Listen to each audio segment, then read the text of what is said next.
Welcome to 2021. This is going to be like the first video for the new year. I'm still tinkering around with a few things to try to get the channel ready for 2021, and that includes a slight format change to the videos. Not really a format change, but like I really want to focus on this concept of simplicity. Simplicity is the name of the game for 2021. The video is going to be like simple, straight to the point, without bells and whistles, and yeah, minimalism. And today we are going to talk about the 5 books that I've read this year that really left a mark, should I say, that really made the year so much better for me. So keep in mind they're like my personal opinions on these books, and just take them with a grain of salt. You can argue with me in the comments all you want.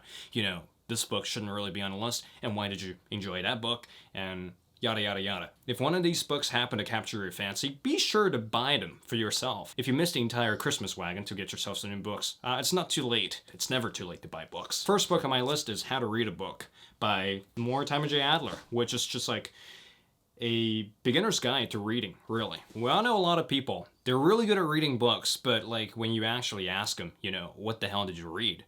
They usually end up drawing a blank. A person can read 50 books a year and never retain a single damn thing from that entire marathon of reading. And this book is kind of like an antidote to all of that. As you can see, I've just annotated the crap out of this book because this book is packed full of great reading advice. And it's not just about the quantity of reading here, and it's also about the quality of reading. This book really deconstructed the entire system of reading this author proposed, and really proposed a new way of reading that allows you to dive deeper into reading material. So I don't care if you're into literature, into philosophy, into history, into psychology, into science. The second part of this book addresses different reading material, so you can really knock yourself out on that one. And keep in mind, this is a reference book, so you don't have to read the entire damn thing, chapter to chapter, from cover to cover. Bits and pieces of advice and put them into action. That's how you should read this book, otherwise you shouldn't read this book. I know it's a little self-referential, how to read a book on how to read a book, but I think this is, I reread this book again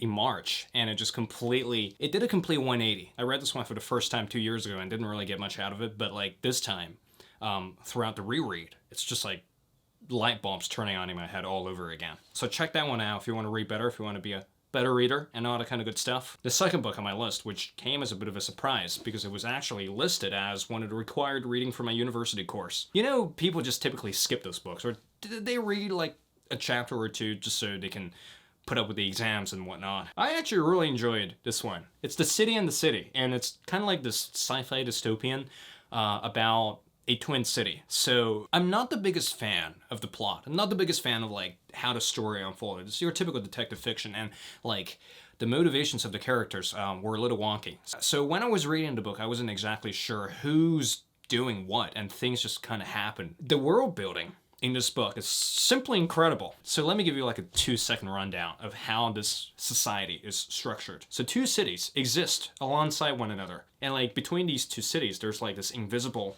fault line, should I say, where people from this side of the city aren't allowed to look into the other side of the city. From birth, these people had to like unsee what's on the other side of the city. So you have 2 distinct cities, which are technically, geographically the same city, but they were separated by this imaginary, or should I say like this line of distinction that was enforced by the government. And if you're stupid and you accidentally venture over the fault line, or if you accidentally venture over the border, so to speak, a secret police force called the Breach, or Breach for short, they're gonna come and get your ass. Not very fun. And this main character actually went through this entire process of uncovering the mechanics of the city. For me, this book is about gradually uncovering the mechanics of a pretty complicated society. And that's what I love about dystopian fiction. It's not just the story that captures me, but it's like the overall mechanics of how the place works. And also this book right now, if you don't want to read the book,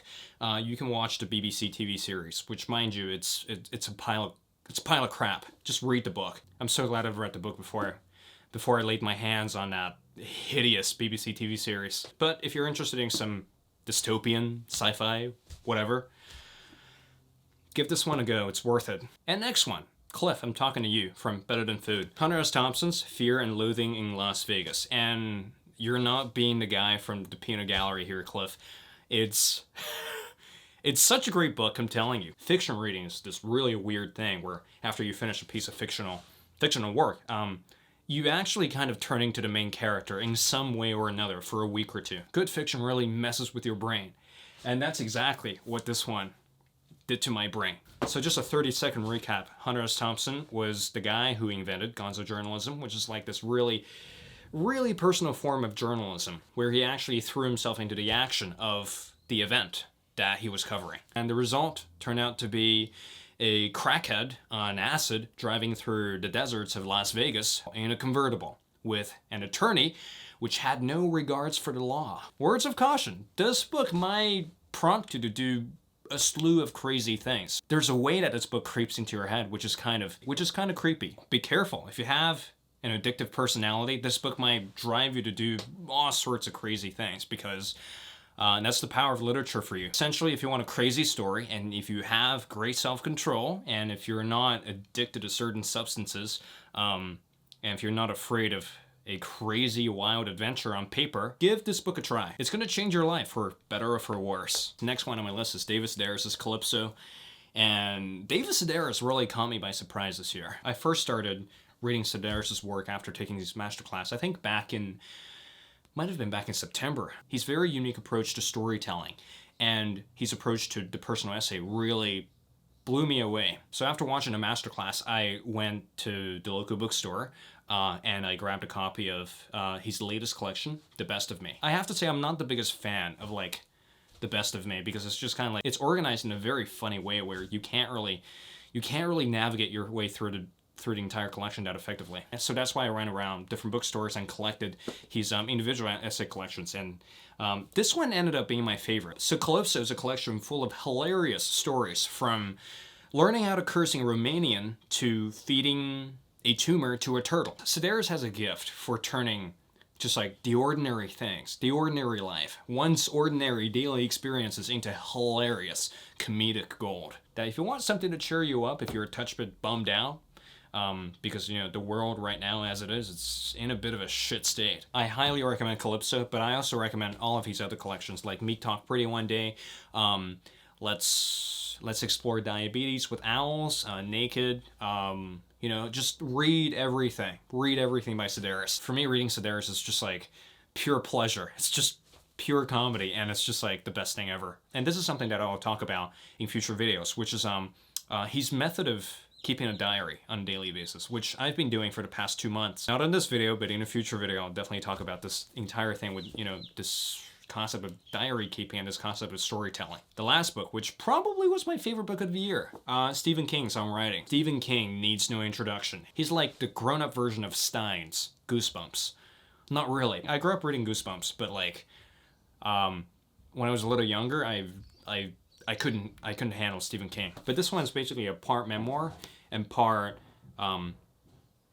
writing advice. And unlike your typical instructive craft book, this one's actually really enjoyable to read. It doesn't instruct, but it just kind of dives under your skin, and it sort of like transforms you as a writer, and it transforms your relationship to your writing. Probably the number one takeaway from this book is that you have to write every single day if you want to treat the craft right. So right now I write about 1,000 words a day at least.